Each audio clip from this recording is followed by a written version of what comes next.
예수 그리스도의 이름으로 감사하며 기도하옵나이다. 아멘. 할렐루야.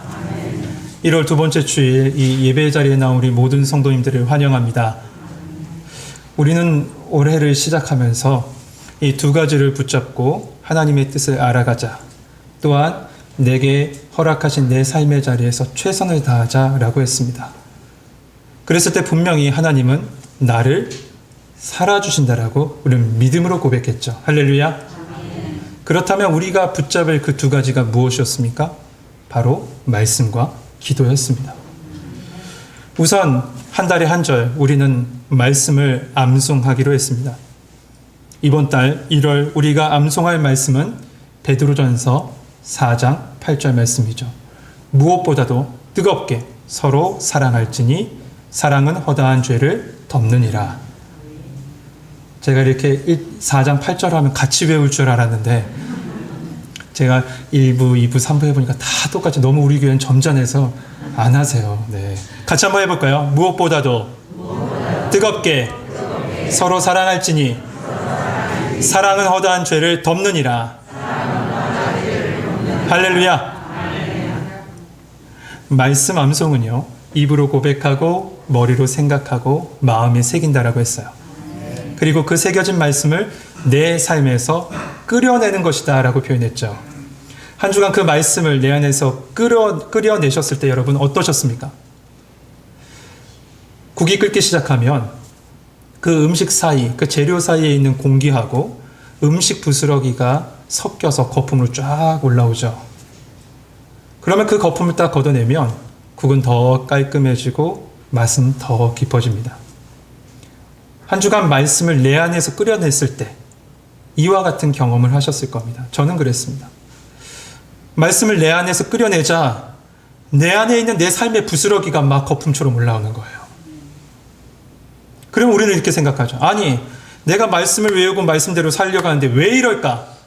라고 생각이 들지만 여러분, 이것은 아주 정상적인 반응입니다.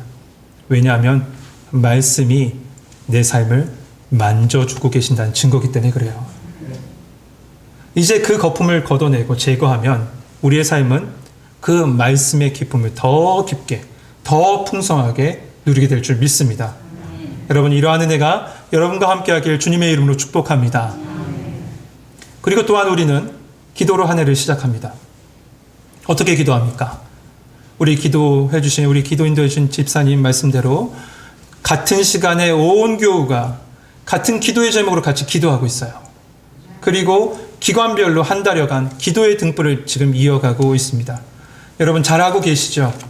네, 너무 잘하고 계신 것 같아서 너무 감사합니다. 이때 우리가 붙잡은 말씀은 야고보서 1장 6절 말씀이었습니다. 오직 믿음으로 기도하라요. 같이 합시다. 오직 믿음으로 기도하라. 아멘. 그렇다면 오직 믿음으로 기도한다는 것이 뭘까?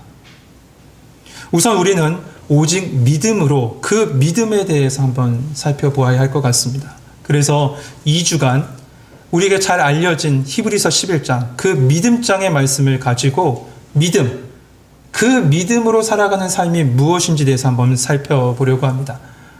오늘 주신 말씀을 통해서 여러분의 믿음이 더 풍성해지고 더 단단해져서 그 믿음으로 주님께 나와 기도할 수 있는 우리 성도님 되시길 주님의 이름으로 축복합니다.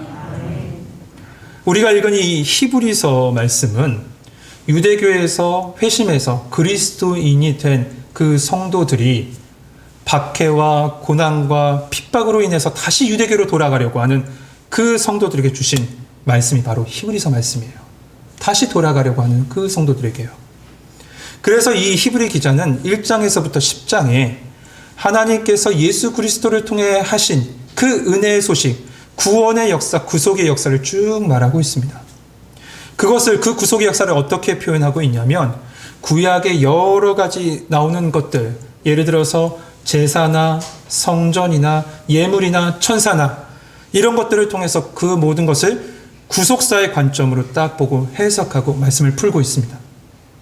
그래서 사실 우리가 이 히브리서 말씀을 1장부터 10장까지 읽을 때 좀 어렵게 받아들일 수가 있어요. 왜냐하면 다 유대교의 그 전통적인 그 예식 그 부분을 건들고 있기 때문에 그렇죠. 하지만 유대인 출신 그리스도인들은 아주 쉽게 이해되는 말씀이었습니다. 결국 구약의 모든 것을 히브리 기자는 뭐라고 얘기하냐면 한마디로 모형과 그림자로 그 모든 것을 계시하신 것이다 라는 거예요.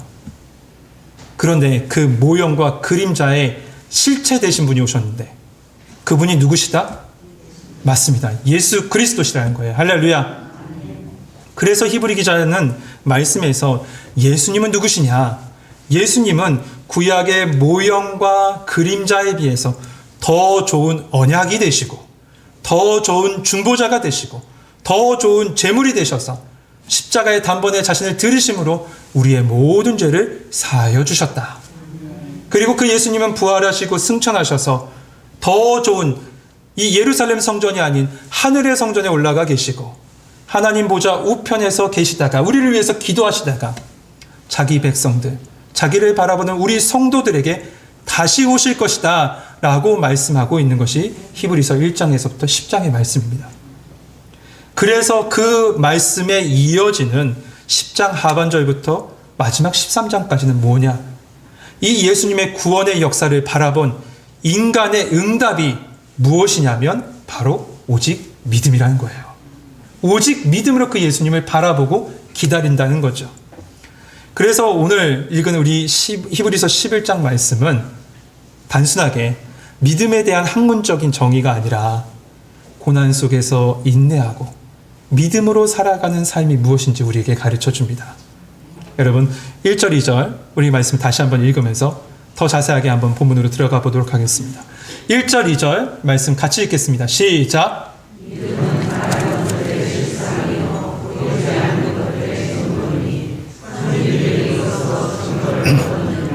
아멘.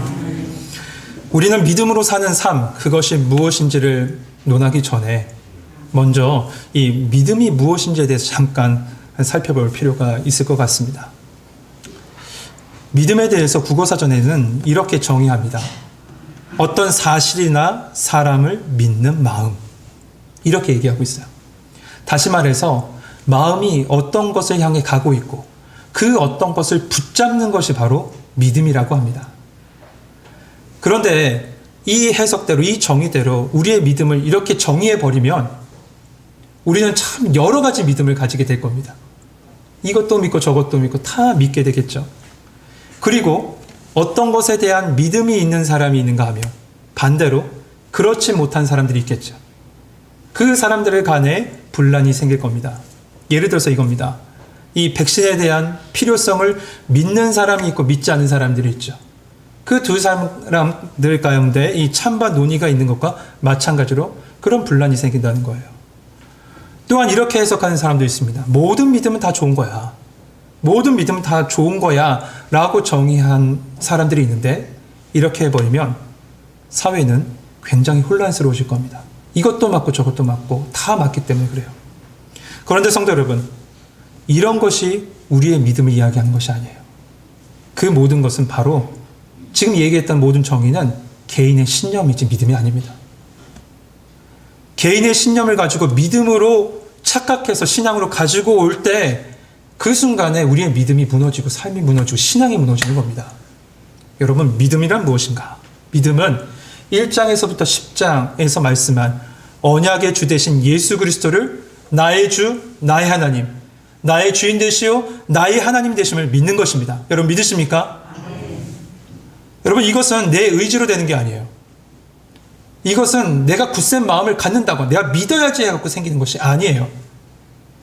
하나님께로부터 나오는 것이고요. 우리에게 하나님께서 주신 선물인 겁니다. 여러분, 신념은 개인의 결정에 의해서 발휘됩니다. 하지만 믿음은 하나님으로부터 시작돼요. 그렇다면 우리는 어떻게 믿음을 가질 수 있을까? 성경이 분명히 가르쳐 주시죠. 로마서 10장 17절 말씀 보면 그러므로 믿음은 들음에서 나며 들음은 그리스도의 말씀으로 말미암느니라. 여러분, 말씀이 우리로 예수님을 나의 주 나의 하나님으로 믿어서 예수님을 붙잡게 해요. 말씀이 예수님께 나의 삶을 맡기게 합니다. 무엇이요? 말씀이 그렇게 한다는 거죠. 왜냐하면 디모데후서 3장 15절 말씀에 보니까 성경은 능히 너로 하여금 예수 그리스도 안에 있는 믿음으로 말미암아 구원에 이르는 지혜가 있게 하느니라. 그래서 우리가 끊임없이 말씀을 가까이 하려고 하고 말씀을 암송하고 말씀 내 마음에 새기는 겁니다. 여러분, 하나님의 말씀으로부터 난 믿음은 그 믿음이 겨자씨만하 할지라도 산을 옮길 만한 능력이 됩니다. 하지만 나로부터 생성된 그 신념은 아무리 크고 아무리 많고 아무리 넓어도 온전한 능력을 발휘하지 못해요. 그러므로 여러분, 말씀을 듣고 말씀을 붙잡기를 사모함으로 믿음이 더 풍성해진 축복이 여러분과 함께하길 주님의 이름으로 축복합니다. 그렇다면 이제 그 믿음으로 사는 삶은 무엇인가?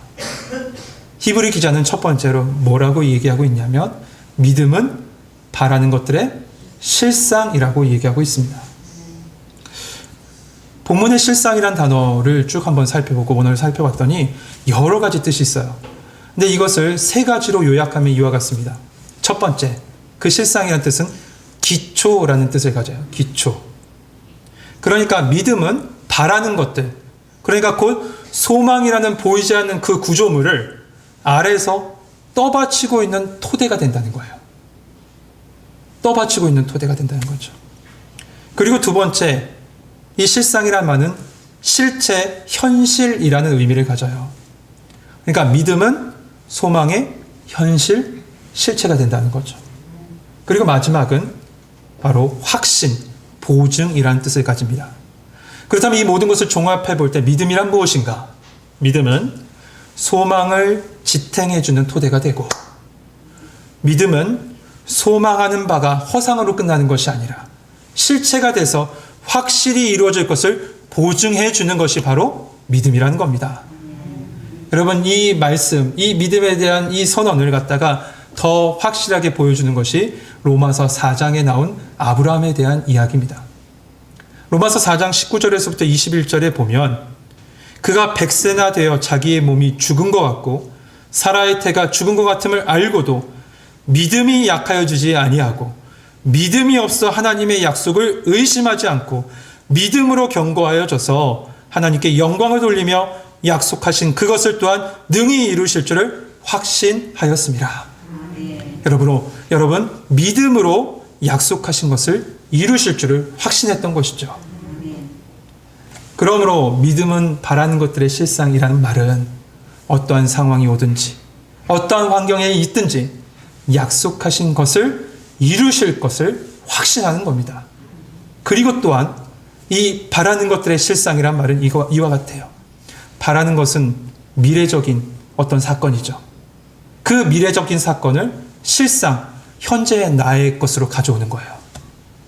미래의 것을, 나의 것을, 지금의 현재의 것으로 가져오는 것이 바로 믿음이라는 겁니다. 어떻게 그것이 가능합니까? 믿음으로 가능하다고 얘기하고 있어요. 왜냐하면 어제나 오늘이나 영원토록 동일하신 주님이 나의 주님임을 믿기 때문에 그렇습니다.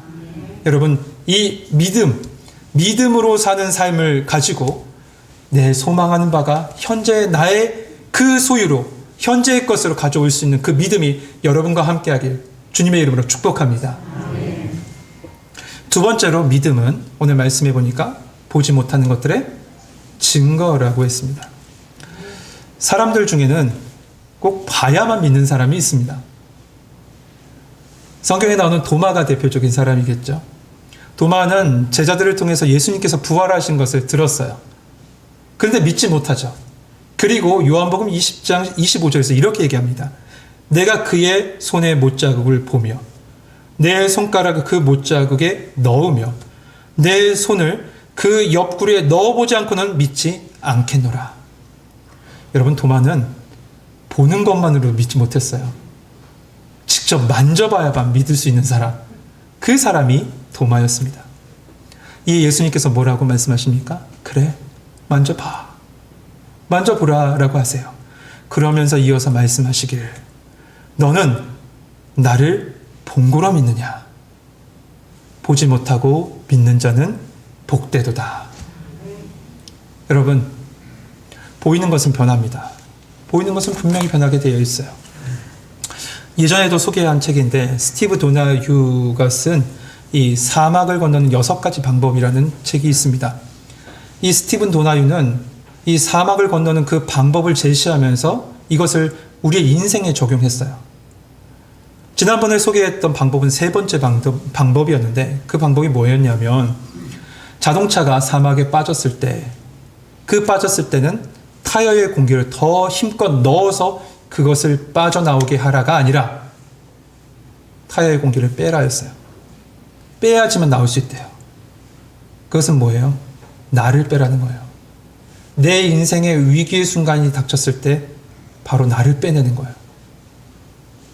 그런데 그가 쭉 이야기했던 내용 중에 이 사막을 건너는 6가지 방법을 이야기한 중에 첫 번째로 이야기한 것이 있습니다. 그것이 뭐냐면 이거예요.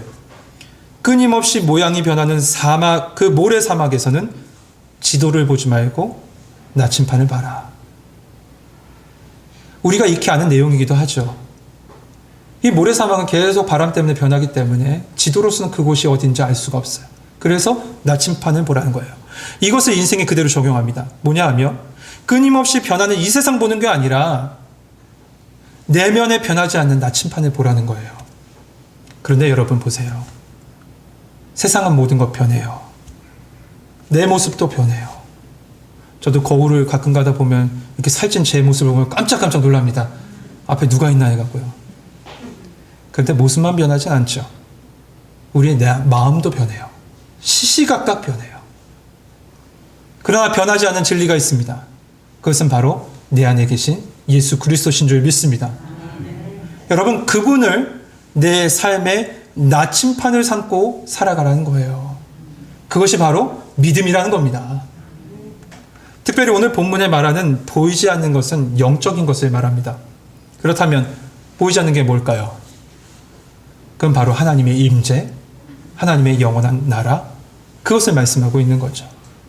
그러므로 믿음은 보이는 세계를 넘어서 보이지 않는 영원한 하나님 나라가 내 인생의 실체임을 믿고 확신시켜주는 것이 바로 믿음이라는 거예요.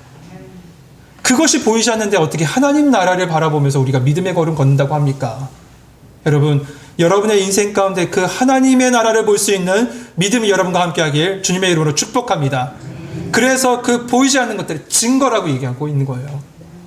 그런데 여러분, 시대를 막론하고요, 신앙의 침체기가 오고 내 신앙이 세속화되게 되면 보이지 않는 그 세계가 아니라 보이는 세계를 더 사랑해요. 또한 보이지 않는 하나님이 아닌 보이는 사람을 더 의존해요. 그리고 신앙도 마찬가지예요. 보이지 않는 내 신실한 믿음이 아니라 눈에 보여지는 외식적인 신앙에 빠지게 되죠. 그러므로 말씀은 끊임없이 우리에게 말씀하고 있어요. 고린도후서 4장 18절 말씀에 보면 우리가 주목하는 것은 보이는 것이 아니요 보이지 않는 것이니 보이는 것은 잠깐이요 보이지 않는 것은 영원함이라. 여러분, 그러므로 우리는 보이지 않는 것을 사모해야 돼요. 그런데 그 보이지 않는 것을 볼 수 있는 증거가 뭐냐? 바로 믿음이라는 겁니다. 여러분, 믿음은 넘실거리는 홍해 바다 위에서 길을 볼 수 있는 것이 바로 믿음이에요. 믿음은 난공불락이라고 여겨졌던 그 여리고를 무너진 돌무더기로 보는 것이 바로 믿음입니다. 그러므로 여러분, 믿음으로 기도할 때 이러한 은혜가 여러분과 함께하길 주님의 이름으로 축복합니다. 믿음으로 기도하면 이러한 은혜를 경험하게 돼요.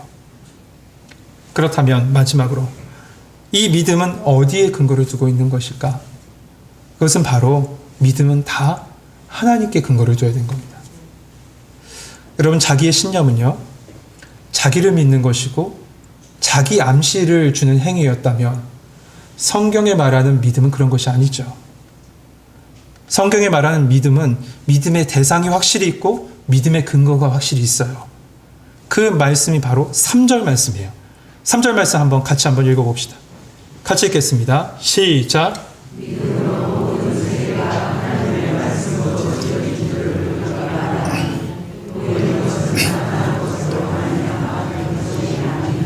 아멘. 오늘 말씀 속에서 우리의 믿음의 대상을 보입니다. 그 대상이 누구시냐?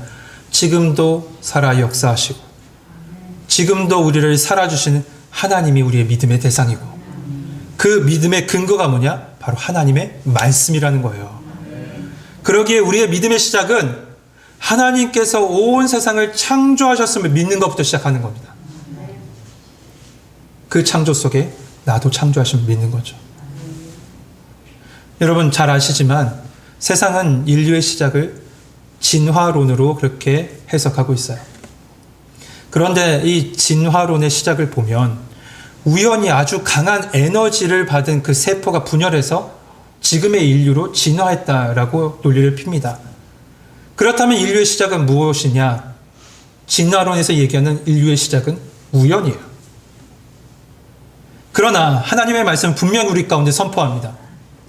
태초에 하나님이 천지를 창조하시니라. 할렐루야. 여러분 진화론이 사실이라면 지금도 그 우연은 계속되어야 돼요. 지금도 그 우연은 계속되어야 되죠. 그 우연은 마치 이와 같아요. 보통 자동차의 부품이 2만 개에서 3만 개 정도 된다라고 해요.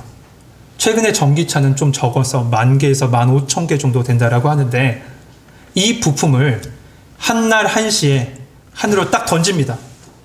모든 부품을 던져요. 그리고 그 부품이 우연히 다 맞춰져서 자동차 한 대가 땅에 뚝 떨어진 것 같이 그런 것이 바로 우연이에요. 여러분 인류의 시작이 이렇게 이런 우연으로 됐을까요? 아니죠. 그러나 말씀은 온 세상을 만드시고 지으시고 창조하신 분이 계시대요. 그분이 누구시냐? 우리의 하나님이시라는 겁니다. 할렐루야. 그래서 요한복음 1장 3절에 말씀하고 있죠. 만물이 그로 말미암아 지은 바 되었으니 지어진 것이 하나도 그가 없이는 된 것이 없느니라. 히브리서 3장 4절 말씀에도 집마다 지은 이가 있으니 만물을 지으신 이는 하나님이시다 라고 했습니다. 그렇습니다. 하나님께서 온 세상을 창조하시고 지금도 역사하시고 우리를 또한 창조하신 줄 믿습니다. 그런데 그 하나님이 무엇으로 세상을 창조하셨습니까? 말씀으로 창조하셨어요. 오늘 본문 3절에 보면 믿음으로 모든 세계가 하나님의 말씀으로 지어진 줄 우리가 아나니 보이는 것은 나타나는 것으로 말미암아 된 것이 아니니라. 뒤에 말씀부터 해석하면 보이는 것은 보여지는 것에 의해 창조된 것이 아니라는 거예요. 그렇다면 무엇에 의해 창조됐냐? 보이지 아니한 하나님의 말씀으로 지어졌다는 거죠. 그러므로 우리의 믿음은 그 하나님의 말씀에 근거를 두어야 된다는 겁니다. 결국 여러분, 우리 믿음의 양식은 바로 말씀이고요. 믿음의 호소는 바로 기도가 되어야 된다는 거죠. 우리 함께 고백합시다. 믿음의 양식은 하나님의 말씀이고 믿음의 호소는 기도입니다. 할렐루야. 그래서 우리가 말씀과 기도를 붙잡는 겁니다. 무엇으로요? 믿음으로 붙잡는 거죠.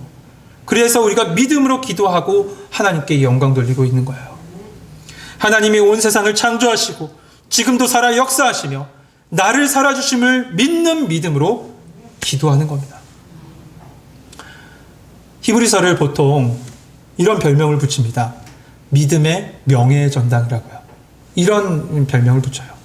왜 이렇게 별명을 붙였냐면 보통 스포츠 경기에 보면 아주 뛰어난 선수들이 은퇴하고 나면 각 종목마다 이 명예의 전당을 마련해서 그가 했던 모든 업적들을 모아놓고 기리는 그런 것을 합니다. 명예의 전당이에요. 이처럼 수많은 믿음의 사람들을 이 히브리서 11장 한데 모아놓았다라고 해서 이 믿음의 명예의 전당이라고 그렇게 별명을 붙여요. 그러나 여러분 보세요. 히브리서 11장 말씀을 볼 때 그런 위인전이나 정기로 이 말씀을 보아서는 안 돼요. 여러분 말씀은 인간이 주인공이 아니라 하나님의 말씀, 하나님의 약속이 중심이 되어야 된다고 분명히 가르쳐주고 있어요. 천지 만물을 창조하신 창조주 하나님, 또한 믿음의 그 조상들, 선진들에게 언약하시고 맹세로 보증하신 그 하나님, 그리고 그 약속하신 바를 신실하게 지켜주신 그 미쁘신 하나님, 그 하나님이 11장 내내 중심에 되어야 된다는 것이고 우리의 인생의 중심에 서 계셔야 된다는 거예요. 여러분 이것이 하나님 중심이요 말씀 중심으로 살아가는 믿음의 사람들의 모습이라는 겁니다. 그래서 우리가 읽었던 1절에서부터 3절 말씀, 우리가 2절을 넘어갔는데 보세요. 2절 말씀에 보면 선진들이 이로써 증거를 얻었느니라 이렇게 말씀한 다음에 그 믿음의 사람들에 대해서 아벨은 에녹은 하고 이렇게 연결되는 것이 아니라 먼저 뭘 말씀합니까? 하나님의 창조의 역사를 말씀하고 있어요. 무엇으로 창조하신? 말씀으로 창조하신 하나님이에요. 그 이후에 믿음의 선진들이 그 하나님의 약속, 하나님의 말씀을 믿고 믿음으로 살아간 그 본을 보여주고 있는 겁니다. 그렇기 때문에 우리는 무엇을 붙잡아야 되냐? 말씀을 붙잡아야 된다는 것이죠. 그러므로 여러분, 그 약속은 지금 우리에게도 연결됩니다. 이어지고 있어요. 그 약속의 말씀은 어떻게 되냐? 신약과 구약의 말씀으로 우리 가운데 주어져서 우리는 그 약속의 말씀을 믿음으로 붙잡고 기도로 나아가는 거예요. 그래서 믿음으로 하나님의 말씀을 붙잡고 기도하라. 이렇게 우리에게 말씀해 주고 계신 것이죠. 사랑하는 성도 여러분, 수학자면서 물리학자였고 또한 신학자였던 팡세를 쓴 이 파스칼은 이런 얘기를 했습니다. 망원경으로 온 우주를 보고 믿음으로 저 하나님의 나라를 바라봐라. 여러분, 세상의 소리는 귀로 듣지만 하나님의 음성, 하나님의 말씀은 믿음으로 듣는 겁니다. 세상의 것은 육신의 눈으로 바라보지만 하나님의 것, 하나님의 소망, 그 모든 것은 믿음으로 보는 거예요. 성도 여러분, 믿음으로 소망 중에 구하심으로 말미암아 그 소망이 지금 나의 것으로 소유하는 우리 성도님 되시길 주님의 이름으로 축복합니다. 또한 믿음으로 영원한 하나님 나라를 바라보시고 또한 믿음으로 온 세상을 창조하신 그 하나님이 지금도 살아 역사하셔서 나를 인도하시고 나를 살아주심을 기도로 붙잡는 우리 성도님 되시길 주님의 이름으로 축복합니다. 기도하겠습니다. 사랑이 많으신 하나님, 우리를 택정하여 주시고 우리를 믿음의 사람으로 불러주시니 너무나도 감사를 드립니다. 그러나 세상을 살다 보니 하나님을 바라보는 것이 아니라 세상을 바라봄으로 말미암아 내 믿음이 내 마음에 하나님 아버지 갈급함과 하나님 말라있는 내 심령을 바라봅니다. 하나님 다시 말씀 앞에 섰사오니 하나님 믿음을 다시 한번 선물로 주셔서 소망 중에 그 믿음을 붙잡고 기도하게 하여 주시고 그 소망 중에 기도했던 것을 내 현실에서 내 것으로 소유하며 기쁨으로 살아갈 수 있는 우리 청운의 성도들 될 수 있도록 도와주시옵소서. 예수 그리스도의 이름으로 감사하며 기도하옵나이다. 아멘.